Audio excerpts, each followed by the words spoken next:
Hello everyone and welcome back into my kitchen. I am so excited that you decided to join me. Come on, let's make this dish. Alright guys, so my friend Vanessa, who lives in Boston. Hi Nessie, I'm finally making your lobster mac and cheese. Let me tell you, she asked me to make this probably a good year ago. But I'm doing it now and I think it's just in time for Easter. So that's great. What I have here, I bought 3 lobster tails and I kept the little flippers and I removed the meat and cut them into little chunks. What I want to do here is just give these a little bit of a season with some of this Cajun seasoning. Maybe about a teaspoon or so. Just mix it around.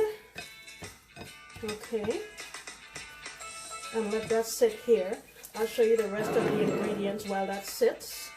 What I have here is a shallot.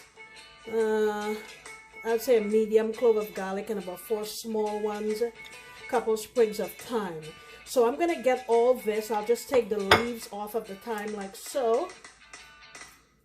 I'm just going to get all of these in my little food processor and get them all blended up.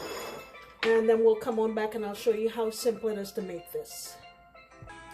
Alright, I have a pan here on my stove and I have 3 tablespoons of salted butter in here. And it's bubbling already. So what I'm going to do is put my lobster in here. And I just want to cook these briefly. What that'll do is just cook our lobster a little bit, and also some of the flavor of the lobster will be imparted into our butter, and we're going to use that very same butter to make our sauce. Alright, let me just do this here for a couple of minutes. Alright, I've taken them out. And what I'm going to do now is go in with our shallot and garlic. I'm going to get that in here and slowly cook it so that all of the flavors release from there. And that's our garlic, shallot, and our thyme. While this is going, I'm going to add in a little bit of chicken bouillon. I'm saying that's about a tablespoon and a half. Mix that around. I'm adding it now because I want since I'm using the powdered form, I want it to have a chance to get itself incorporated nicely and not ended up with chunks.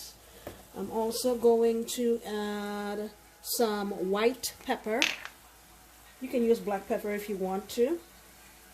I'm just trying to maintain the nice white integrity of the sauce and everything. So that's about half a teaspoon or so. I'm going to keep going here. Alright, so it's been a couple of minutes. I have a couple of tablespoons of flour here that I'm adding in. And what we're trying to do is make a roux, and that's going to help to thicken up the sauce that we make for our lobster mac and cheese. So I'm going to cook this here and keep watching it. You don't want to walk away at this point, just to cook off the raw flavor of the flour. Now I'll come right back. Alright, now I have, well, I was supposed to have white wine, but I don't have any, so I'm being bougie and using, well, not even bougie, it's cheap champagne. I'm going to use about half of this flute, and the rest of it, you know what it's for. It's for drinking. Alright, I'm going to whisk now, just to get this incorporated. And what I have here also is 16 ounces of heavy whipping cream. I'm going to go in with that. And let's do all of it. And keep whisking. You want the flour mixture to incorporate nicely and not have any lumps. So I'll keep mixing here and sipping.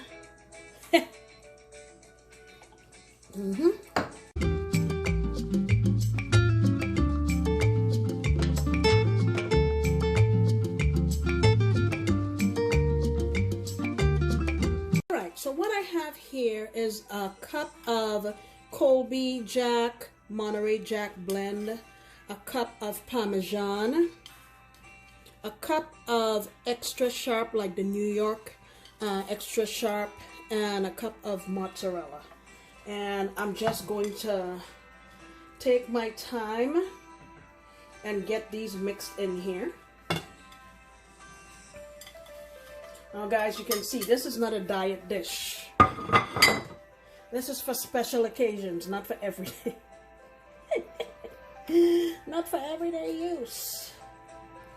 All right, and back here, I'm using today cavatappi pasta, and I have a half of this package, which is a half a pound. I've already cooked it in salted water, and very simply now I'm going to add my sauce, my pasta, and my lobster together. Going in with the lobster, not the shells. The shells we're using for decoration. Okay, let me get this mixed in here first. And you want to cook your pasta to package specifications. I pulled it a couple of minutes earlier because I knew that it's going in the oven and I didn't want it to overcook. So that's the reason I did that. And when you're doing your sauce, taste it just to see what it tastes like before adding too much salt or anything. And remember that your cheeses have salt in them, so take that into consideration. All right, I'm going to mix this and get it into our baking dish, and I'll show you.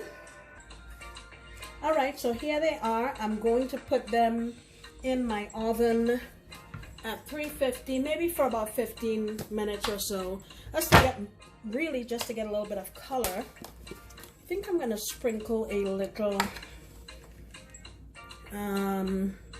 paprika just on the top, just a little bit, and into the oven we go.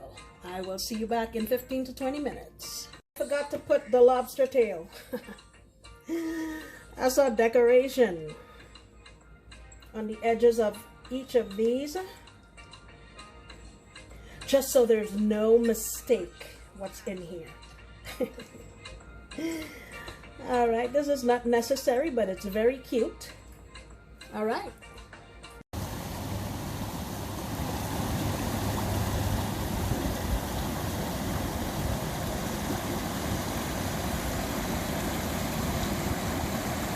All right, guys, these just came out of the oven. Look at that.